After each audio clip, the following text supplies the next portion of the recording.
Hello guys, good morning, good morning. Tagal lang panahon, ngayon lang ulit ako makakapag-vlog.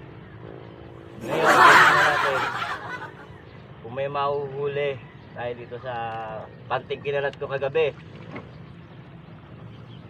Pero bago yan, isa mo lang intro.